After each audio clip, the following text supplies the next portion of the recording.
استاد محترم، اگر اجازت ہو تو آپ سے ایک سوال پوچھنا چاہتا ہوں۔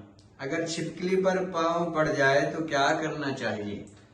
بیٹا استغفار کر لینا کافی ہے، اسلام میں اس پر کوئی خاص حکم نہیں ہے۔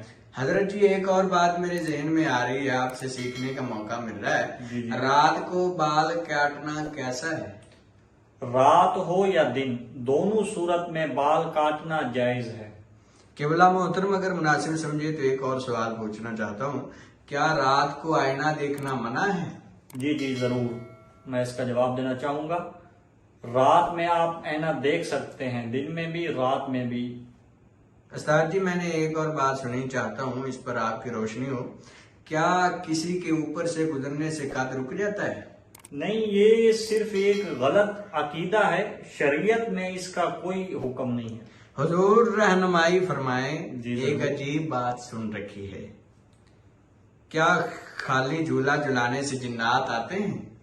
یہ ایک عام وہم ہے، اس کا دین سے ایسا کوئی تعلق نہیں۔ بہت اچھے حضرت، آپ علم کے سمندر ہیں، ایک سوال کا جواب درکار ہے، کیا جمعہ کے دن نہانے سے غربت دور ہوتی ہے؟ جی، جمعہ کے دن نہانا سنت رسول ہے، غربت دور ہونا نیت، عمل اور رزق حلال پر ہے۔ سبحان اللہ، سبحان اللہ۔ استاد محترم، اگر برا نہ منائے تو ایک چھوٹا سا سوال ہے، کیا دائیں آنکھ پھڑکنے کا کوئی مطلب ہے؟ بیٹا، یہ محض ایک جسمانی کیفیت ہے، اس کا اسلام میں اور سائنسی بنیاد کے اوپر اس کا ایسا کوئی تعلق نہیں۔ حضور والا ایک روایت سن رکھی ہے، سچ جاننا چاہتا ہوں، کیا کوا بولے تو مہمان آتا ہے؟ نہیں بیٹا، مہمان اللہ کا رزق ہوتا ہے، پرندوں کی آوازوں سے اس کا ایسا کوئی تعلق نہیں۔ استاد جی، ایک سوال دل میں ہے، وضاحت فرما دیجئے، کیا راستہ کاٹنے سے برا شگون ہوتا ہے؟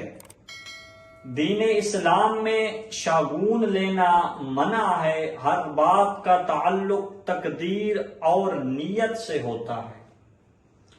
حضور والا ایک بات اکثر سننے کو ملی ہے، درستگی فرما دیجئے، کیا رات کو سیٹی بجانے سے جنات آتے ہیں؟ یہ بات درست نہیں، البتہ رات کے وقت خاموشی بہتر ہے۔